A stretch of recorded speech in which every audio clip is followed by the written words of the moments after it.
pé.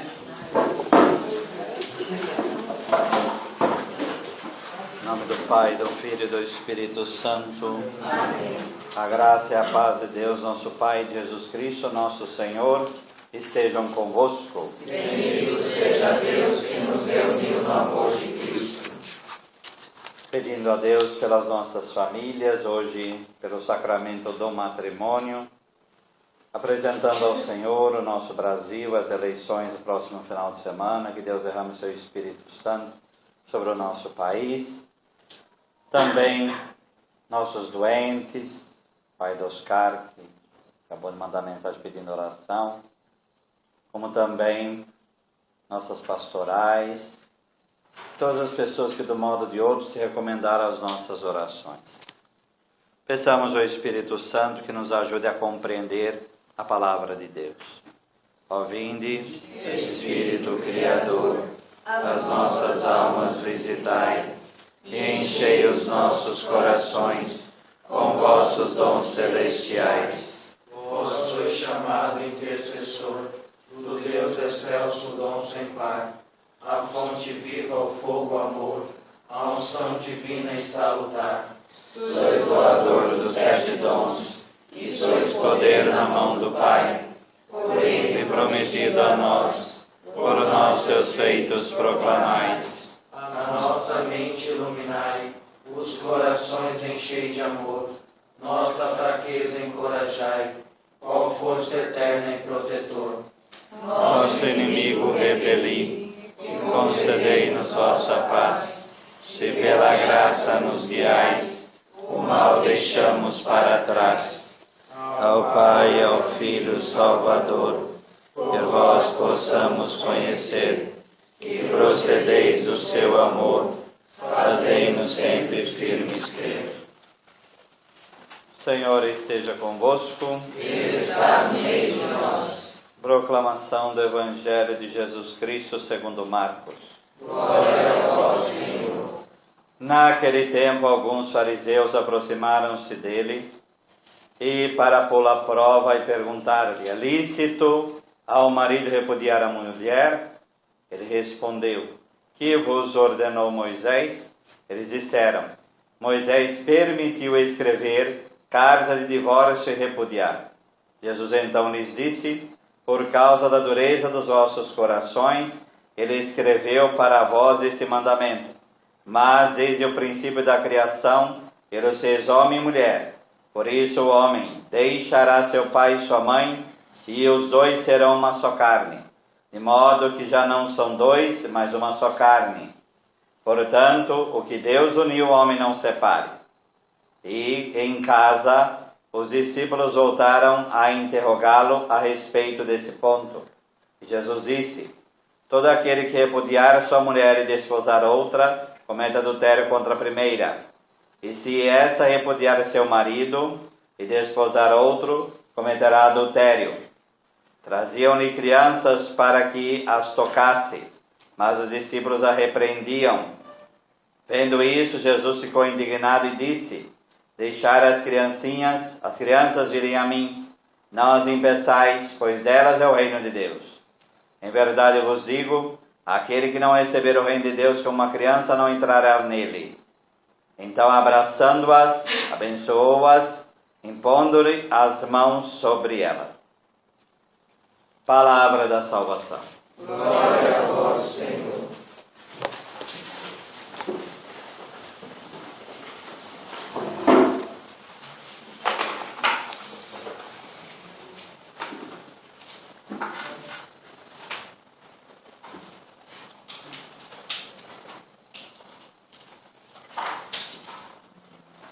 Bom, então,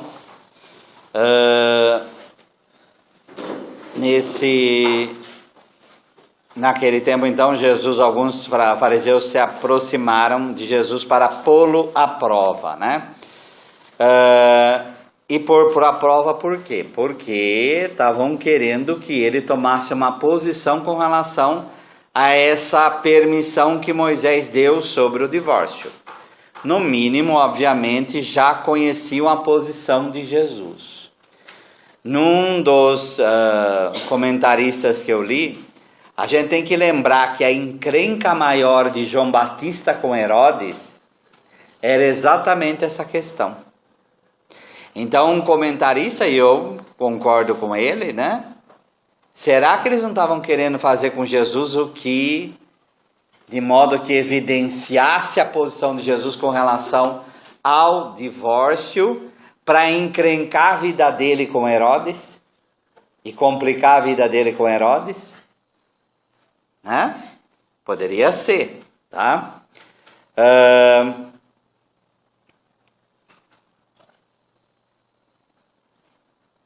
E aí ele ser preso, né? Ele ser maltratado ou perder até a vida, como foi o caso de João Batista.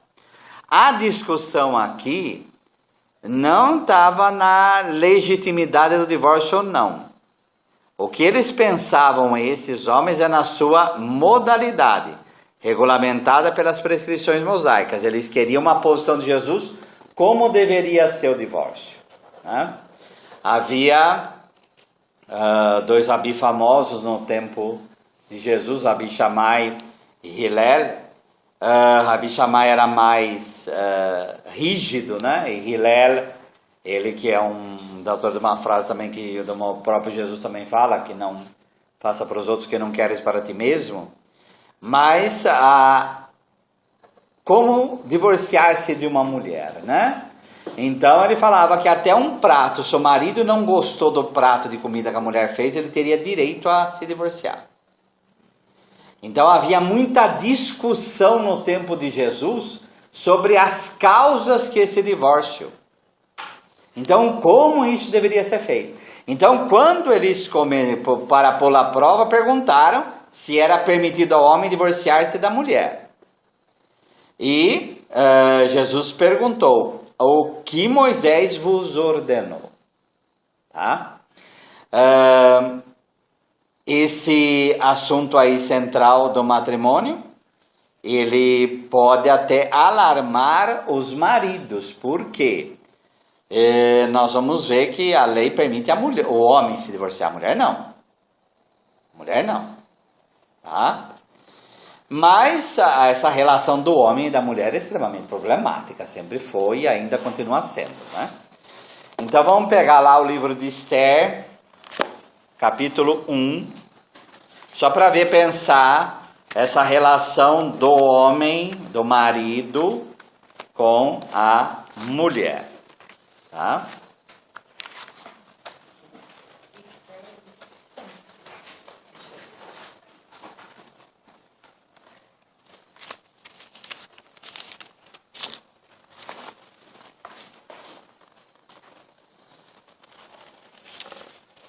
Esther, capítulo 1,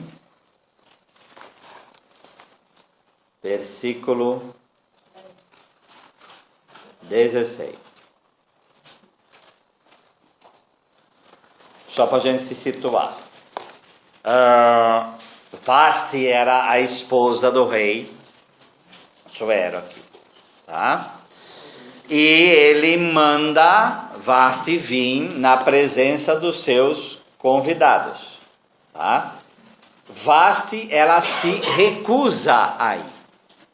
Ela desobedece o marido, que era o rei. Tá? O rei manda vir especialistas ali, né? Então, nesse versículo 16, respondeu-lhe Macumã diante do rei e dos oficiais: não foi somente contra o rei que a rainha Vasti agiu mal, mas também contra todos os príncipes e contra todos os povos que vivem em todas as províncias do rei Assuero. Pois a conduta da rainha chegará ao conhecimento de todas as mulheres, que olharão seus maridos com desprezo. O raciocínio é o seguinte: se o rei fizer corpo mole perante essa desobediência da mulher, todas as mulheres do reino vão saber disso. Aí o que elas vão fazer com os maridos delas? Elas vão desprezar os maridos delas. Então, muitas vezes o pensamento com relação à mulher é essa coisa mesmo tá aqui, de rédea curta, né? De verdadeiramente, porque a mulher é considerada uma coisa, tem tudo isso daí, eu não vou entrar nisso, tá? Mas esse é o pensamento, tá? Tanto que sociedades como a sociedade muçulmana realmente tolhe a mulher o máximo possível, tá? Dizendo, o rei Assuero ordenou que trouxesse a rainha Vasta à sua presença e ela não veio. E ela desobedeceu. Portanto, nós como mulheres podemos fazer a mesma coisa. Hoje mesmo as mulheres dos príncipes da Pérsia e da Média dirão, todos os oficiais do rei, o que ouviram falar com a conduta da rainha. Então haverá muito desprezo e ira. Então vamos dar um corretivo nessa mulher, vamos colocar ela no lugar dela, e ele elimina simplesmente ela do harém real, aquela coisa toda, para servir de exemplo para as mulheres do reino. Ficou claro? Tá? Então a questão não é essa aqui, mas só para mostrar esse relacionamento do homem com a mulher, tá? Mas tem umas palavras aqui capciosas aqui para a gente ver. Primeiro no versículo, voltando lá ao nosso Marcos lá. Primeiro no versículo 2. Para pôr a prova, perguntaram se era permitido ao homem divorciar-se da mulher. Qual a palavra que vocês têm aí? É lícito. É lícito. Alguém tem outra palavra? O meu é para pôr a prova. Não, pôr a prova logo depois. Oi? Queriam tentá-los. Não, isso é tentar a prova, mas perguntaram se era Divorciar. permitido. Repudiar a mulher. Hã? Repudiar a sua- Mas antes de repudiar, se era permitido. Tá? A palavra exestin aqui no grego é autorizado. Então, olha a pergunta. Não está escrito aqui, tá? Perguntaram se era mandamento, se era mandado ao homem se divorciar. Então era uma permissão. Olha como Jesus pergunta: o que Moisés vos ordenou? Como que está a palavra de vocês aí? Versículo 3. Fazer vocês. Oi? Mandou vocês fazer. Mandou vocês fazer. Mandou. Alguém tem outra palavra diferente? Vos ordenou. Ordenou. Aí é ordenança mesmo. Então, entilato, aqui no grego, é mandamento. É mandamento. Então, qual a pergunta aqui? Os fariseus chegam e perguntam: nos é autorizado, Moisés nos autorizou que a gente pode. Aí Jesus joga. Ele fala: qual foi o mandamento? Nos é permitido divorciar. Jesus pergunta: qual é o mandamento que Moisés deixou? É mandamento? Mas aqui eles não fazem então de pergunta a Jesus? Sim. E Jesus, como um bom judeu, devolve como outra pergunta, né? Esse é o clássico, aqui é o tempo inteiro. Tá? Ele devolve com uma outra pergunta. O que está por trás da pergunta de Jesus? Que aquilo não é mandamento. Oi? É uma autorização. É uma autorização, mas não é mandamento. Eu nunca tinha percebido isso também. Não é mandamento isso. Então não está falando lá o homem deve, não. É uma permissão. O mandamento, Uma autorização. Oi? o mandamento, no caso, aponta para a lei. Então, aponta para a lei e aponta para uma obrigação. Por isso, entilato aqui no grego, entolé é mandamento. Entolé é mandamento. O que Jesus está fazendo na pergunta? É mandamento que Moisés deixou? Eles não respondem que não. Porque eles sabem o que está em jogo aqui. Então, olha a resposta do capítulo 4. Os fariseus responderam: Moisés permitiu escrever uma certidão de divórcio e despedi-la. Qual a palavra que vocês têm aí? Permitiu. Oi? Permitiu. Eles não falam que é um mandamento. Eles falam, não, Moisés não deu mandamento. Porque eles sabem que Jesus saiu bem na prova. Tá? Só o começo aqui, né? Essa palavra aqui no grego que é epitrepo, tá?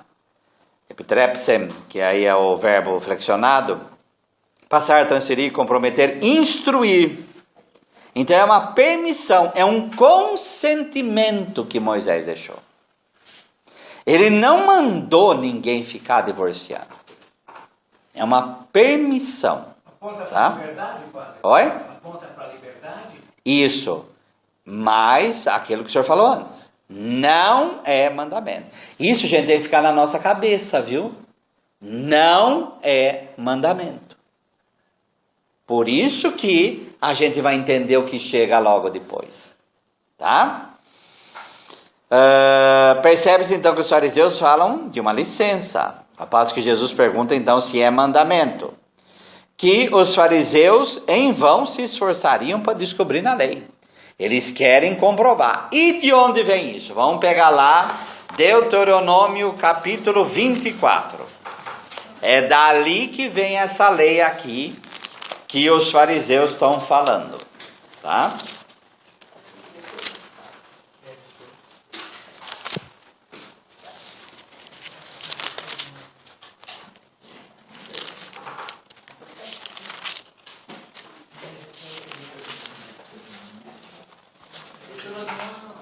Vinte e quatro. É o começo aí. Então vamos ler aí. Quando um homem tiver tomado uma mulher e consumado o matrimônio, quer dizer, mantido relação sexual com ela, mas esta, logo depois, não encontra mais graça a seus olhos, porque viu nela algo de inconveniente. Então, primeiro, é o homem que tem direito. Não é a mulher, é o homem, tá? Algo de inconveniente. O que é esse algo de inconveniente? Sabe Deus o que é isso? Por isso que Hillel vai falar que até um prato de comida que o homem não gostar, ele pode ter direito a dispensar a mulher, porque ele não quer mais ficar com ela. E não fala aqui nem violência, nada. Não fala. Algo de inconveniente. Não fala que é desobediência, fala nada disso. Então, se o marido olha que é algo que é inconveniente, ele teria direito a demitir esta mulher. E simplesmente mandá-la embora. Simplesmente mandá-la embora. Tá? E ele escreverá então uma ata de divórcio e a entregará, deixando-a sair de casa em liberdade. Tendo saído de sua casa, se ela começa a pertencer a um outro, porque aí ela está livre, e se também este a repudia, ele escreve e entrega em mãos uma ata de divórcio e a deixa ir da sua casa em liberdade. Ou se este outro homem que tinha desposado vem a morrer, o primeiro marido que tinha repudiado não poderá retomá-la como esposa, após ela ter se tornado impura. Isso seria um ato abominável diante do Senhor. E tu deverias fazer pecar a terra que o Senhor teu Deus te dará como herança. Tá?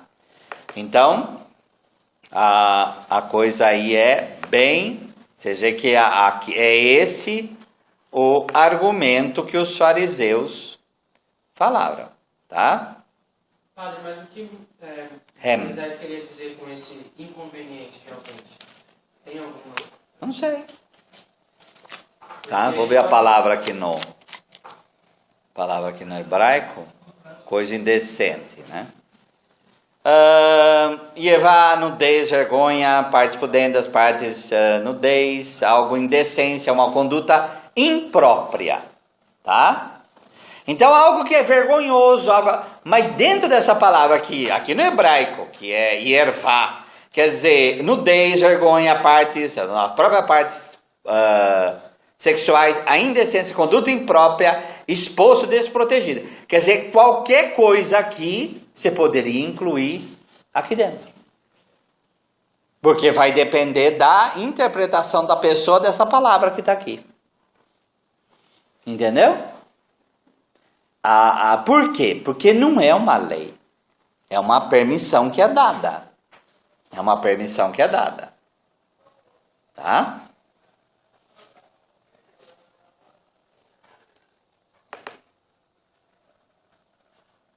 Graça ante seus olhos.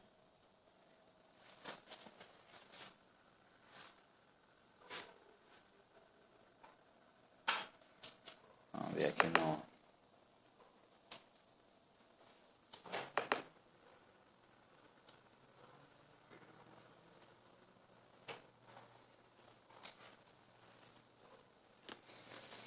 Esquino. Algo inconveniente. O grego vai colocar askenon, que é asqueroso no nosso caso, vem a palavra, né? Que é algo deformado, indecente, algo que é inconveniente. Então você poderia colocar um monte de coisa aqui embaixo, né?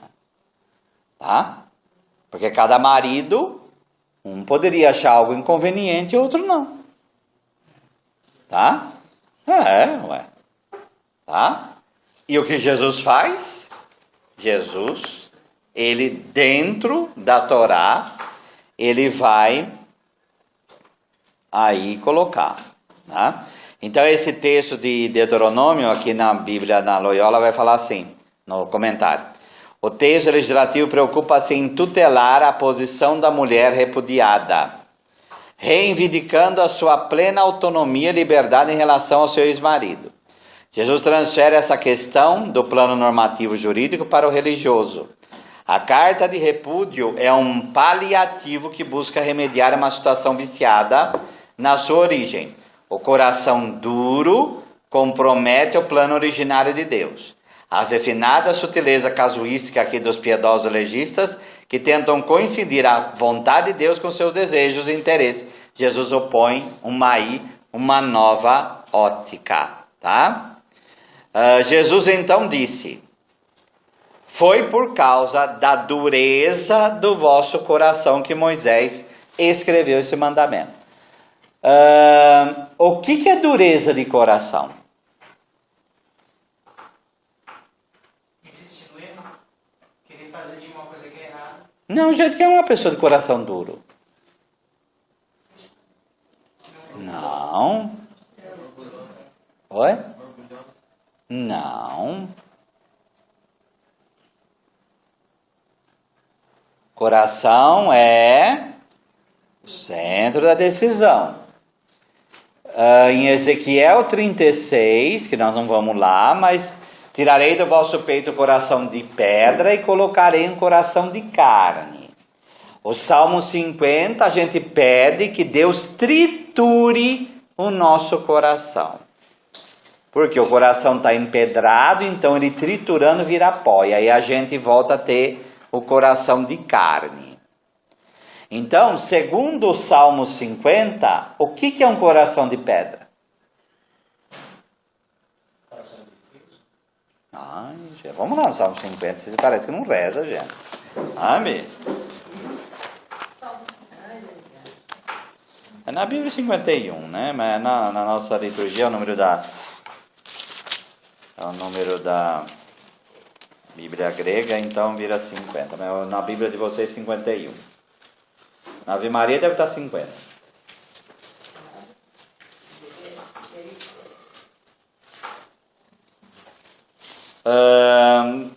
Tende piedade, ó meu Deus, misericórdia e imensidão de vosso amor, purificai-me. Versículo 12. Ó Deus, cria em mim um coração puro, renova um espírito firme no meu peito.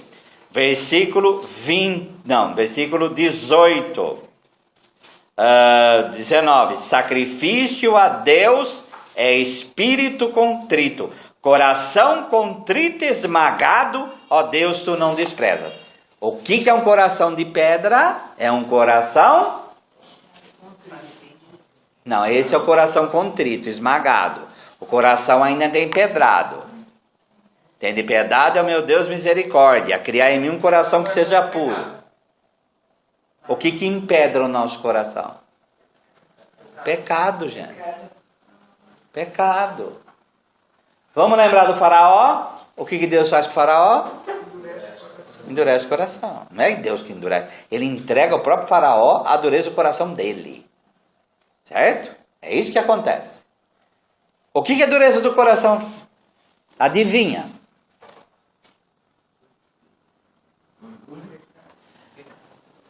O Moisés permitiu o divórcio por causa da dureza do vosso coração. O que é esse marido com o coração duro? Adivinha o que é? Adultério. Não. Que pecado um marido faz com uma mulher que ele não quer mais? Bate, mata a gente. Ele mata. Se a lei não me permite eu ter outra mulher e eu não quero. Agora imagine essa mulher não poder ter filho.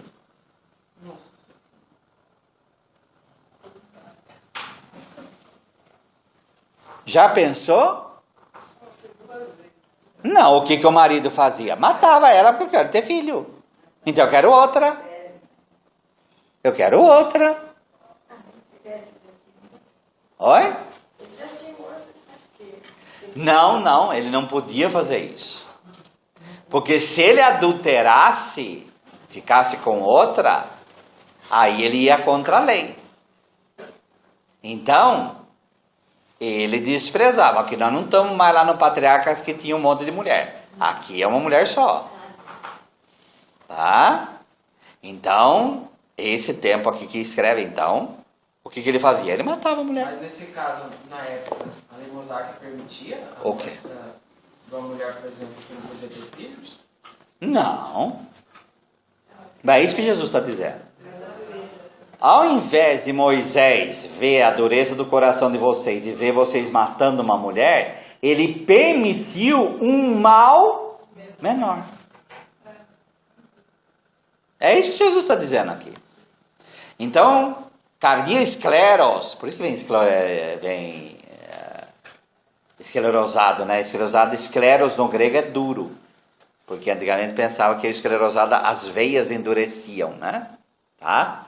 Então, esse coração duro, então Moisés fez isso por causa do coração de vocês. Por causa do coração de vocês. Então ele não culpa Moisés, ele culpa as pessoas. Ficou claro? Tá? Interessante esse mal menor aí que o senhor colocou. Mas esse é o pensamento. Só que Jesus não aceita mal menor, não. Tá? No entanto, desde o começo da criação, Deus os fez homem e mulher. Por isso deixará o homem, seu pai e sua mãe, e os dois serão uma só carne. Tá? Assim já não são dois, mas uma só carne.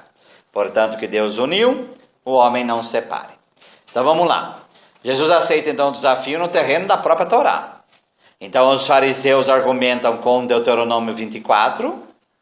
Jesus fala, mas no começo, e na Bíblia hebraica, o nome dos livros é, então uma dos comentários aqui fala isso, né? O nome dos livros são as primeiras palavras do livro, então por isso que o nome do livro do Gênesis, que Gênesis é uma palavra grega, o nome em hebraico é Bereshit, Bereshit é no princípio. Então poderia ser que Jesus estivesse falando no livro do Gênesis, no princípio, não era assim, tá? No princípio, Deus fez homem e mulher. Então contrapõe a lei de Moisés, o projeto original de Deus que busca a igualdade dos cônjuges, e não o homem massacrando a mulher. A entrega total e duradoura que unifica o ser humano. Somente a fonte originária do amor criador de Deus pode oferecer ao homem e à mulher a possibilidade de se realizar um recíproco empenho de amor.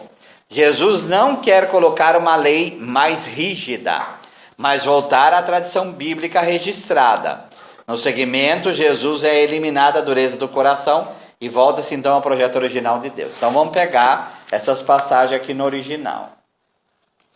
Vamos pegar Gênesis 1, 27.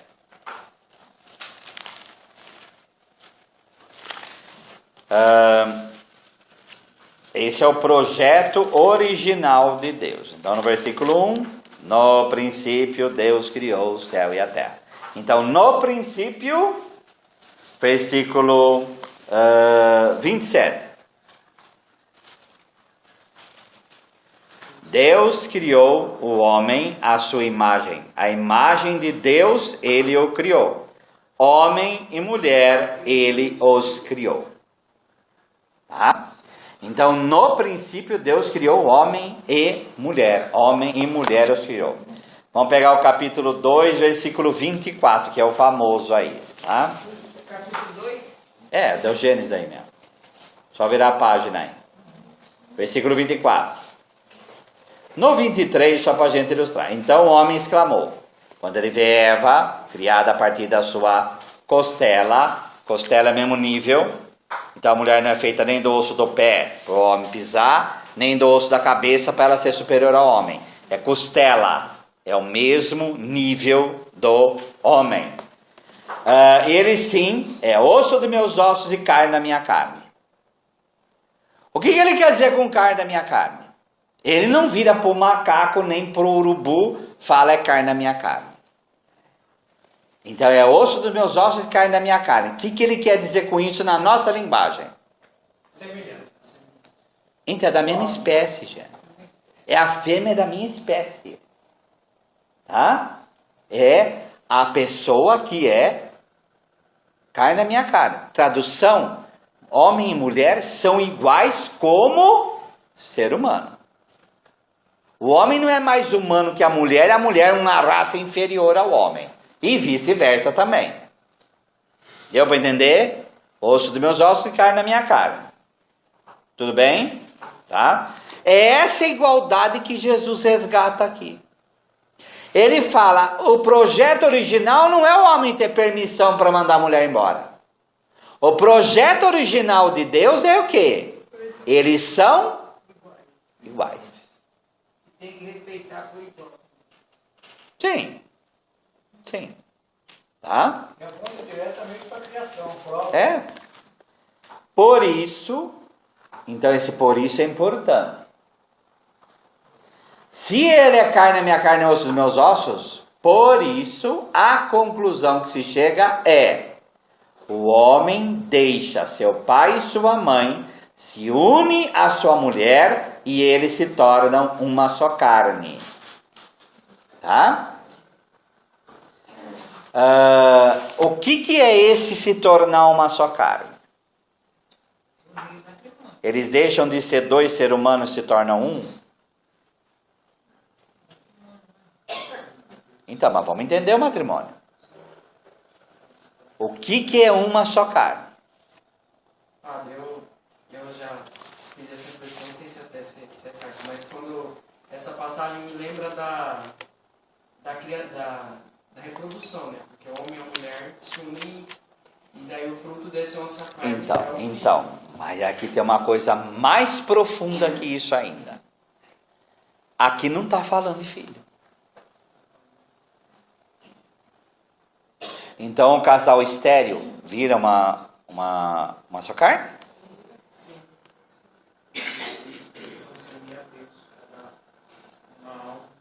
Então, mas o casal, não estou falando casal em poder, casal estéril.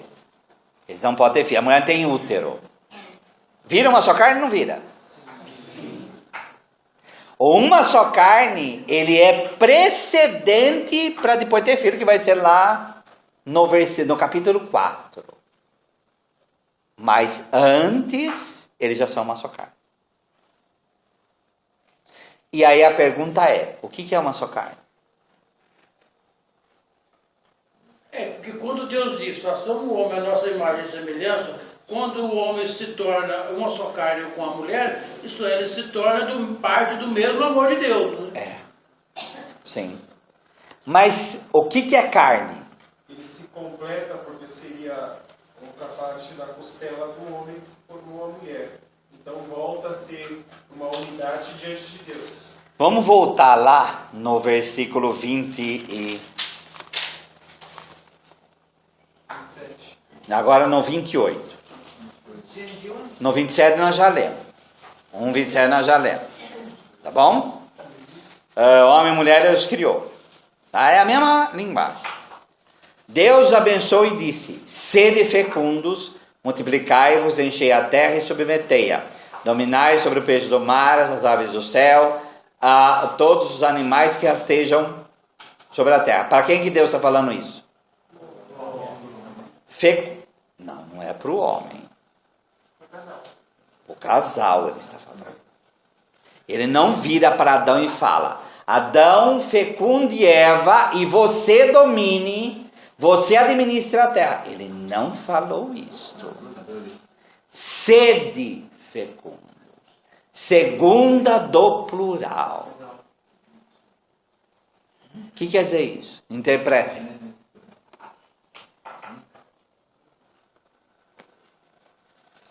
O que é isso aí?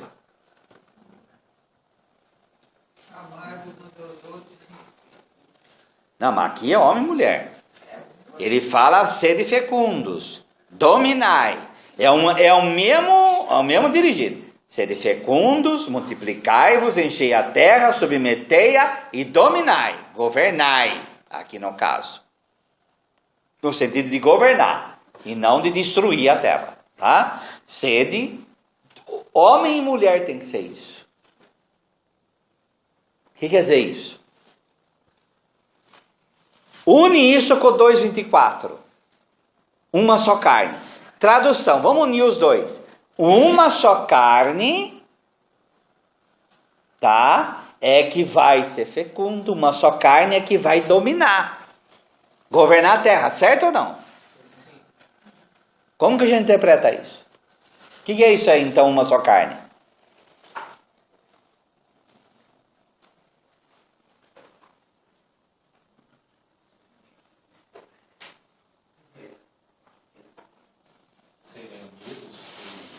O amor, gente. É o amor. O homem e a mulher não viram um outro ser humano, como é no princípio. No princípio é um só ser humano que se torna a macho e fêmea nessa unicidade, mas uma só carne não é um só corpo, não é uma só cabeça. Não é dois corpos numa cabeça. Correto? Não é? Não são dois corpos numa cabeça. A mulher continua sendo mulher, o homem continua sendo homem. Mas essa uma só carne, é como o José disse, é reflexo do próprio ser de Deus que é uno. E nessa unidade, na diversidade, como a trindade é una e trina, é que vão governar o mundo, é que vão ser fecundos. Ficou claro? Eu cheguei a essa conclusão, sabe? Porque eu estava pensando lá assim, por exemplo, veja que coisa terrível que o pecado original fez. O homem que tinha um amor, uma relação íntima entre a mulher e os outros, até com Deus, perdeu tudo isso e passou a olhar aquele que ele convivia como um adversário. Adversário. Para ele acusar e fazer qualquer coisa. Como a serpente fez, um começou a acusar o outro. Então, até aqui não tem pecado. E o plano original de Deus é esse. O plano original de Deus é esse. Tá? Agora, trazendo para a nossa vida, para você ver, o nosso pecado, o quanto ele nos deturba e ele deturba em nós o amor de Deus e vai nos transformando em algo que nem nós sabemos o que seremos. Não se transforma em nada. Para falar a verdade é isso. Não se transforma em nada. Porque conforme a 1 Coríntios 13, se a gente não ama, a gente não é nada.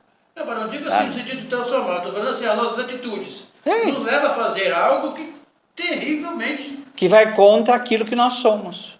Tradução, a gente vira nada. Tá? Vamos voltar lá no 24, 2:24. Nós chegamos agora no momento dessa questão que uma só carne é um amor, é realmente totalmente o contrário do divórcio. Sim. E essa, só para informação, é a primeira leitura do domingo, viu? Essa é a primeira leitura. Então, para ficar bem claro mesmo. Por isso, um homem deixa seu pai e sua mãe, se une à sua mulher. E eles se tornam uma só carne. A pergunta que vem é essa: o que é esse deixar?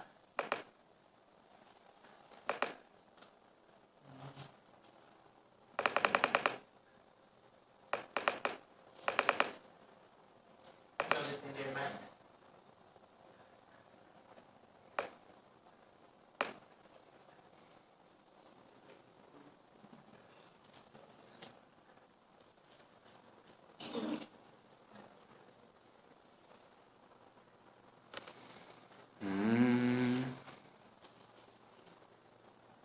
Atalipo.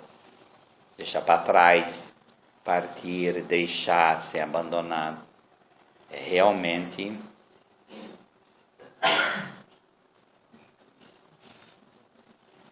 o que esse deixar está fazendo aí, gente? Não teria a ver com deixar e construir sua própria família? Porque o marido, ele é parte de outra família. A família dele é aquele que ele vai construir.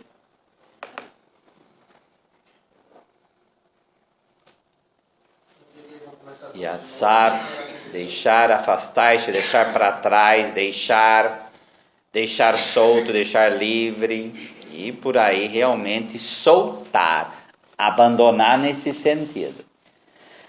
Então, o que é deixar pai e mãe? Qual é a linguagem que a gente fala normalmente para falar isso aí? Independente. Então, mas como que a gente fala isso? Cortar o cordão umbilical. Então, para que haja união verdadeira, tem que romper o cordão umbilical. Tem que romper, deixar pai e mãe. Aqui não é ir contra o quarto mandamento, hein, gente? O que esse deixar significa aqui? Que você já é adulto. E se a gente for ver esse homem de coração duro que quer matar a mulher porque ele quer ficar com outra, ele é um imaturo.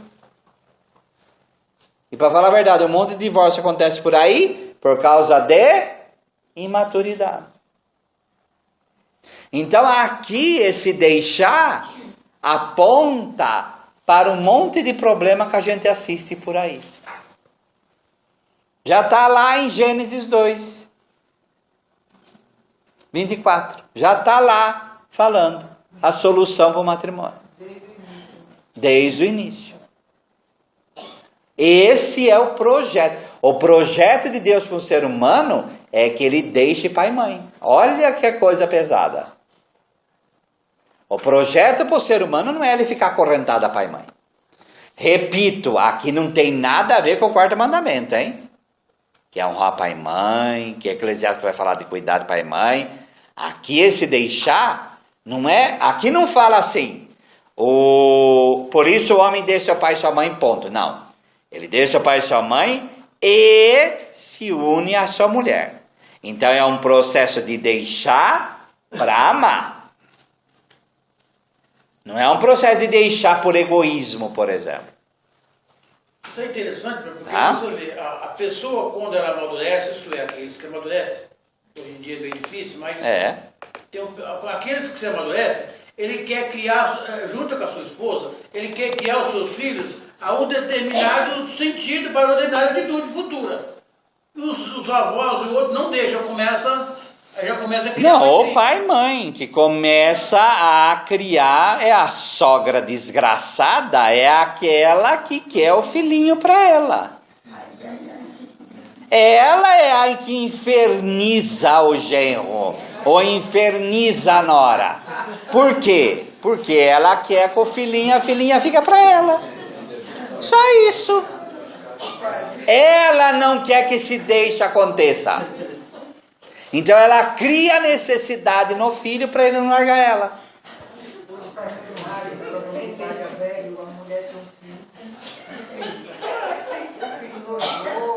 Casou, né? E aí começou a fazer plano para comprar uma casa. Ele comprou uma casa, mas a casa era do interior. E ele chegou para a mãe e falou, é só pode mesmo de viagem. Mas a mãe ficou doente porque eles foram morar longe. Então. E estava numa depressão profunda. Aí escreveu para o pai perguntando o que fazer. O pai, olha, falou um monte. Então, porque está presa. Presa. Está presa. Para ela, tu já está adulto, já acabou, está feliz. O que ela quer mais?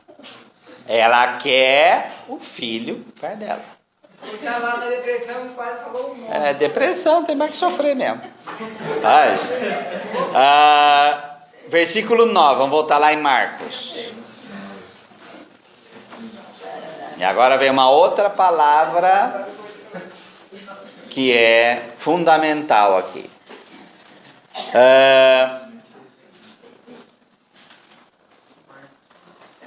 Assim, não são dois, mas uma só carne. Essa palavra é de Jesus, né?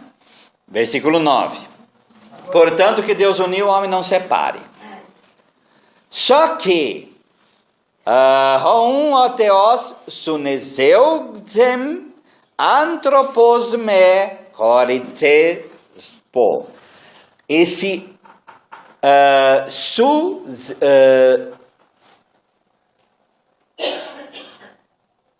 Suseugnumi, sum no grego é convergir, zeugo é jugo. Por isso cônjuge. Então o que é a palavra cônjuge? Que é essa do grego aqui. Sum, mas só que o sum é muito mais poderoso que o nosso com, tá? O sum é realmente convergir e se unir mesmo, né? Tá? Com juge. Com junto. O jugo aqui é jugo. O que é jugo, Jé? Carregar junto. Oi? Carregar o peso. Peso. Era o peso.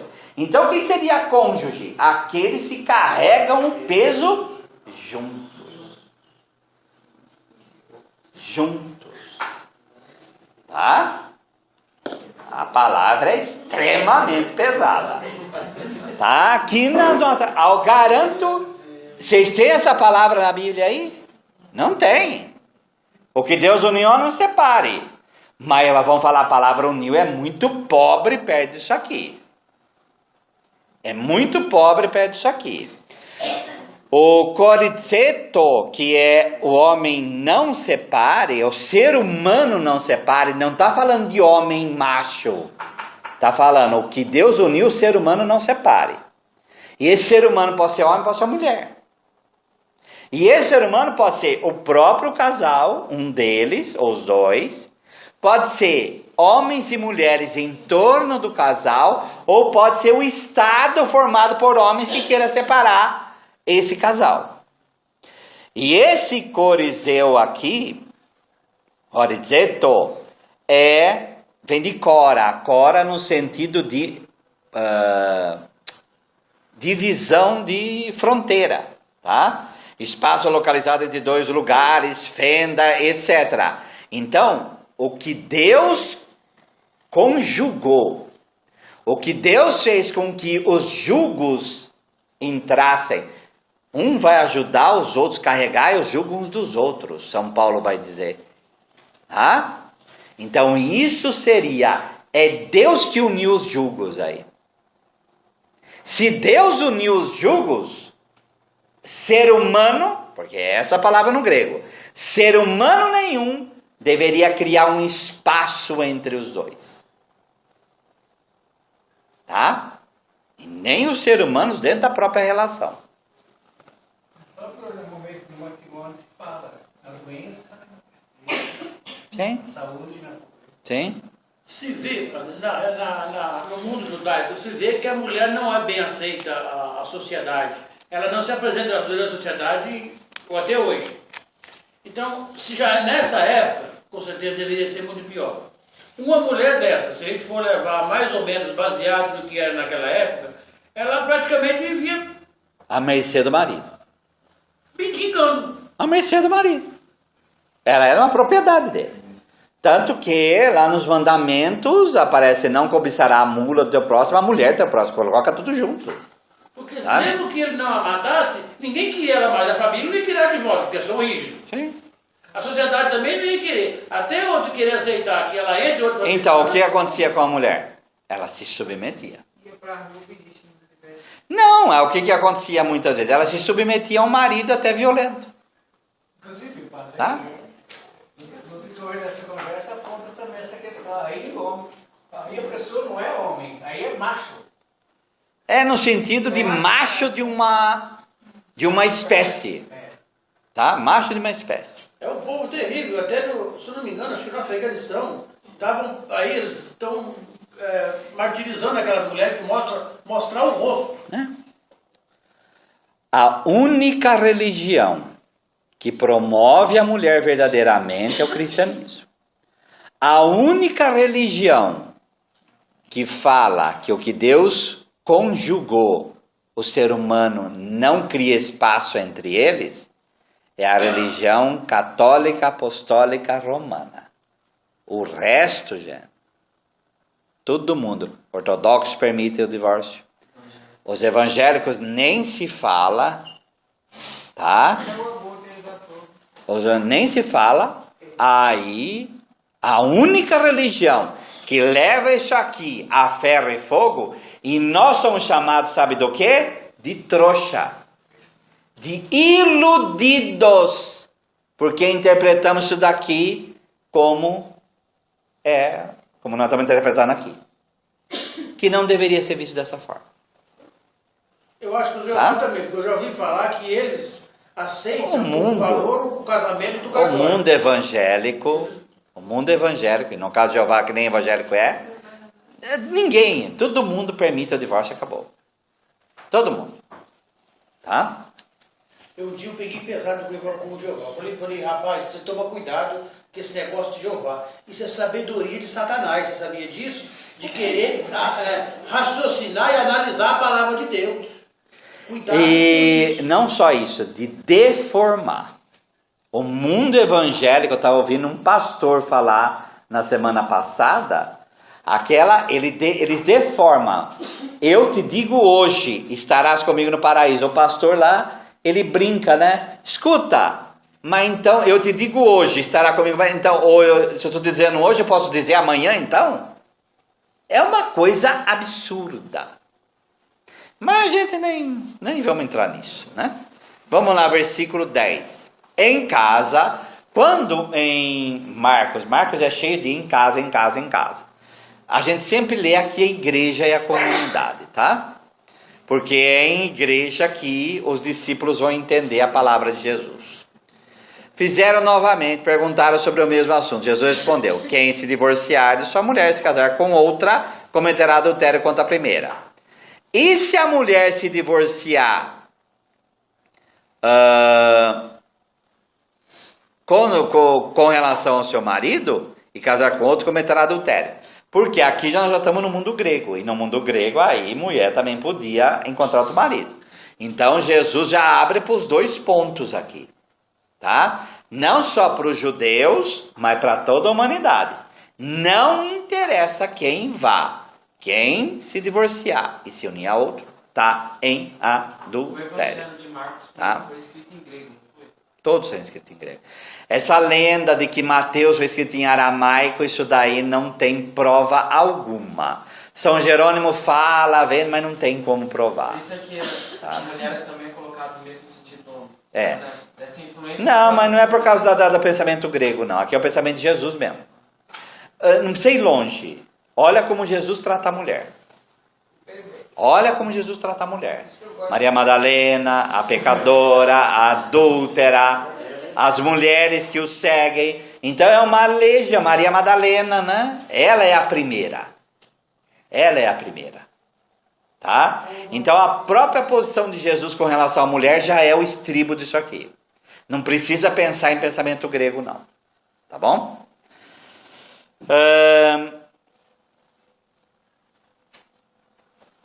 O salmo do domingo é o Salmo 127. O que é o Salmo 127? É o Salmo do casamento. Vamos pegar lá o Salmo 127.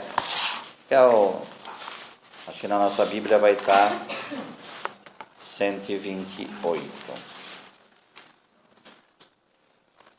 Quando tem uma primeira leitura num casamento, que é o que é raro, normalmente só quando tem missa, tá? Salmo 128, aí no caso 127 é o que está entre parênteses aí, que é a versão grega.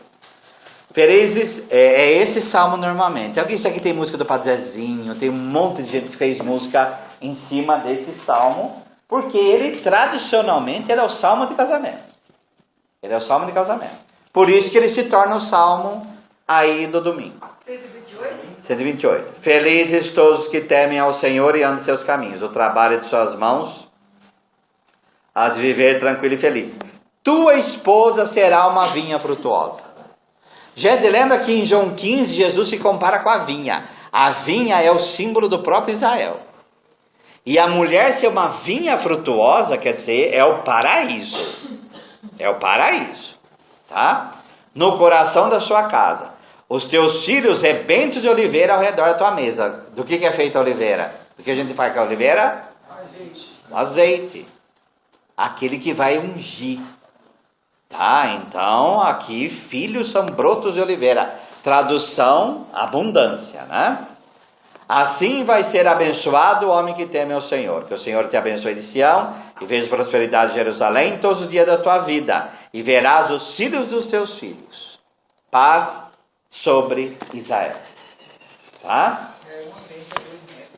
É uma bênção. Mas o que está falando aqui? O casamento é uma bênção. O casamento é um bem que Deus colocou no mundo. Tá? Vamos agora para as crianças aqui, versículo 13. O próprio título que estava aqui nessa Bíblia está escrito: a felicidade vem da partilha. Sim. E é dessa convivência mesmo. Tá? Depois disso, traziam crianças para que Jesus as tocasse. Mas os discípulos as repreendiam. Vendo isso, Jesus se aborreceu e disse: deixai vir a mim as crianças, não as proibais, porque o reino de Deus é dos que são como elas. Em verdade vos digo, quem não receber o reino de Deus como uma criança, não entrará nele. Ele abraçava as crianças e abençoava, impondo-lhes as mãos. Tá? Então o reino de Deus, ele está aí presente nessa ação de Jesus. Justiça, paz e salvação. São dom que pertence àqueles que são aí privados de prestígio, de direitos, de defesas e pretensões. São os pobres que pertencem ao reino. Depois nós vamos lá em Mateus 5. Mas primeiro vamos analisar a passagem aí. Vamos pegar os verbos aí. Traziam. Quem trazia normalmente? Não. As mães.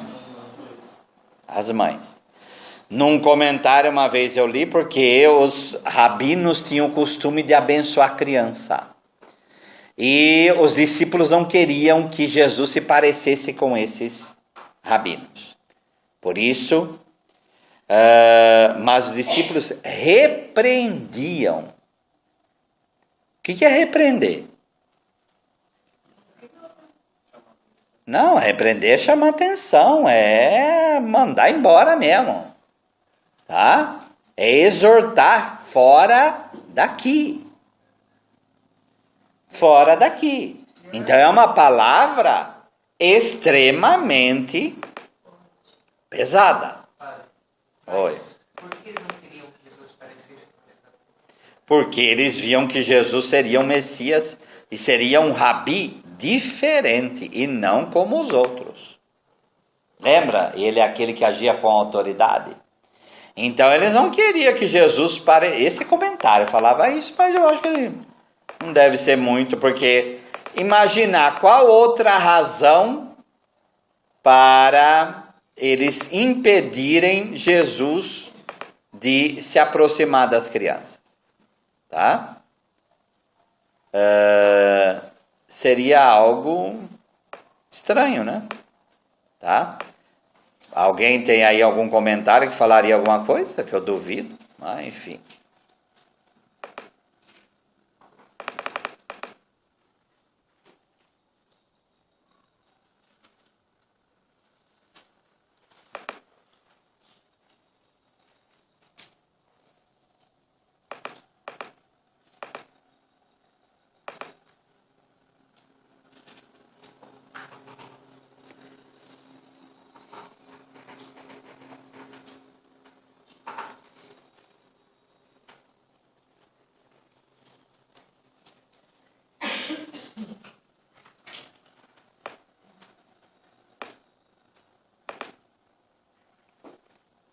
repreendiam.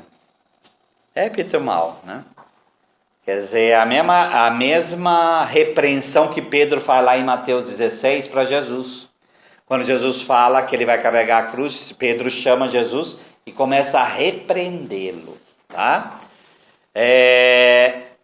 Mostrar honra se sobrepor sobre alguém, julgar, admoestar, exigir com severidade, tá? Com severidade, porque ele pedia que as pessoas vinham para que tocasse os seus filhos, né? Tá? Para que tocasse. E aqui no mínimo seria realmente que as abençoasse, né? Certo? Jesus, porém, vamos outro verbo aqui no 14. Indignou-se, tá? Movido de indignação, estar muito ofendido, descontente, desagradado, insatisfeito. O verbo no grego actos é mágoa, pesar, quer dizer aquela coisa raivosa mesmo, né? É se tornar verdadeiramente machucado. Se nós cremos que Jesus é a palavra de Deus encarnada, olha o que vem agora. Se Jesus se indignou de os discípulos afastarem as crianças dele, quer dizer que Deus fica indignado da gente afastar as crianças dele. Essa é uma das, não a única, passagem que a gente batiza criança. Tá? Que é verdadeiramente aproximá-las de Deus. E é a nossa missão aproximar as crianças de Deus. E em primeiro lugar com o quê? Com o batismo e com a benção. Pai, mãe, avô, avó, por aí vai. Deus te abençoe. Não é? A gente está aproximando essas crianças de Deus. E ele disse o quê? Outro verbo. Verbo importante, tá, gente? Deixar vir a mim. Tá? Herhomai, que é o verbo vir. Então, permitam, façam com que elas venham a mim. Com que elas venham a mim. Porque os pequeninos aí, que é pédion, que é infante, criança pequena, tá? Criancinha mesmo. E não as impeçais. Impedir, obstar, opor-se com que elas. Então a gente não pode pôr oposição entre as crianças e Deus. Tá? Porque os tais é o reino de Deus. Como elas são as que fazem parte do reino de Deus. Então vamos pegar lá Mateus 5, 3. Todo mundo conhece, tá? Mas só para a gente registrar isso. Bem-aventurados os pobres em espírito, porque deles é o reino dos céus. Aqui, deixai vir as minhas criancinhas, não as proibais, porque o reino dos céus é como elas. Vamos colocar um versículo do lado do outro? Bem-aventurados os pobres sem espírito, porque deles é o reino dos céus. E ser de justiça, puro, tudo é pobre. Tudo é pobre. Não as proibais, porque o reino dos céus é como os que são como elas. O que a gente poderia fazer aqui? Oi? Não, delas é o reino dos céus. Mateus 5. De quem é o reino dos céus? Não, Mateus 5. Os pobres. O que a gente tem que fazer aqui? Pobre e criança é a mesma coisa. Pobre e criança é a mesma coisa. De que jeito? O que há de comum entre pobre e criança, gente? Dependência. Entrega. súplica. Tá? O crente, aquele que crê, ele tem que ser como pobre, ele tem que ser como criança. Quem não vai nessa linha, não vai entrar no reino do céu. Então, quando vocês tiverem dúvida sobre quem é pobre, como é ser pobre, olha essa passagem aqui. Se dos dois é o reino dos céus, é como aqueles que são como criança e os pobres em espírito. Tradução, aqueles que sabem se dependentes e se entregam a Deus. Aquele que é autossuficiente, aquele que é adulto, que pensa que pode fazer tudo, esse não vai para o céu nunca.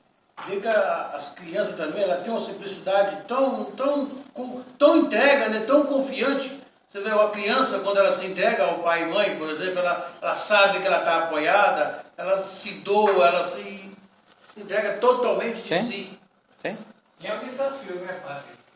Para nós virar isso, total. Né? Total. E a gente sempre vai na marcha de fazer o contrário. Tá?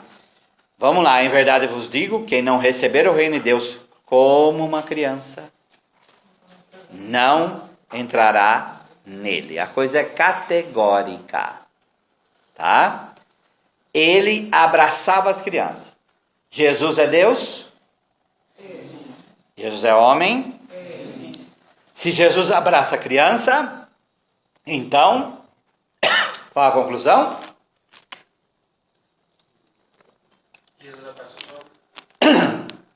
Deus abraça a criança. Essa é a imagem que a gente deveria ter de Deus. Viva Santa Teresinha do Menino Jesus hoje. Essa é a imagem que a gente deveria ter de Deus. Se Jesus é Deus, Jesus abraça a criança.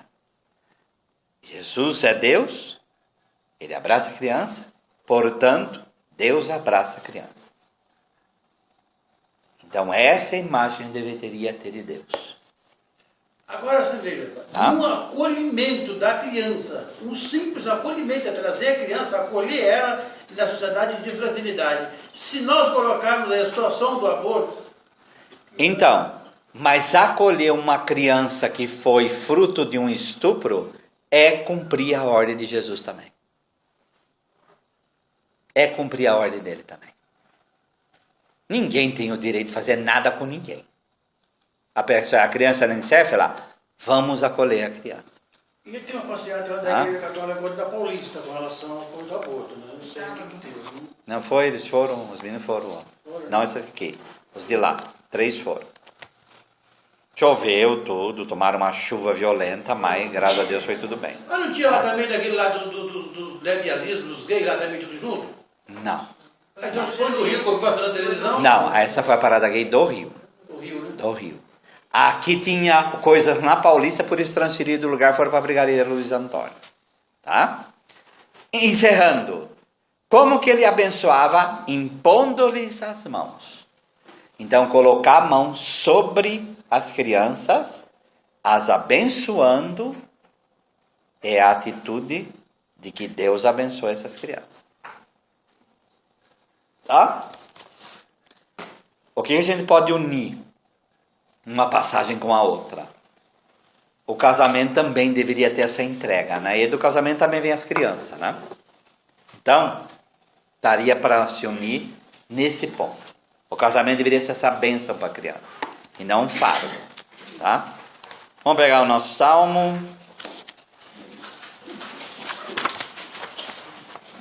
Versículo 97.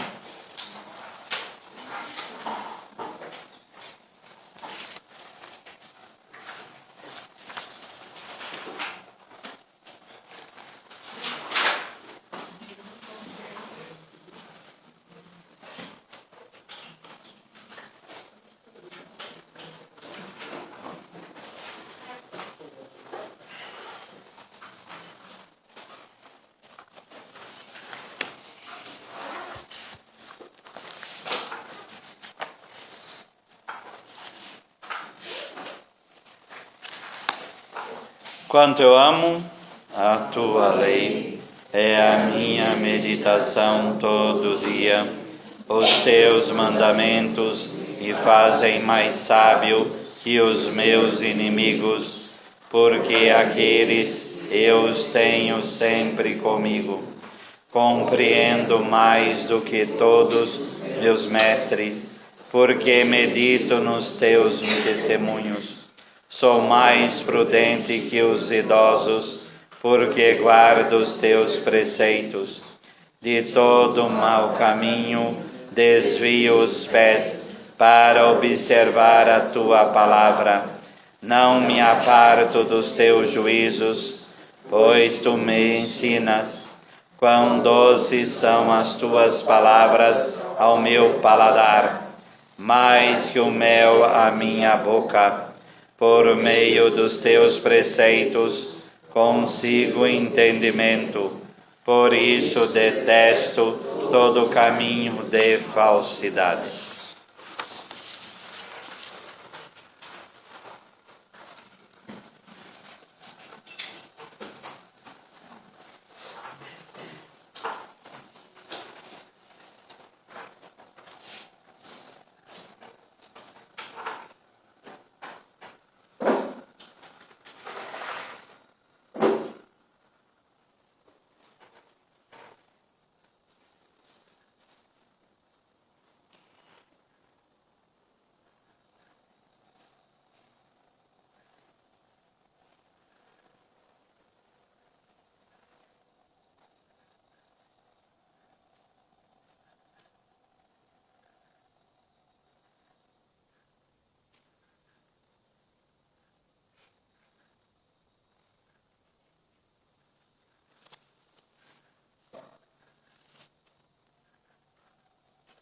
Glória ao Pai, ao Filho e ao Espírito Santo. Como era no princípio, agora e sempre.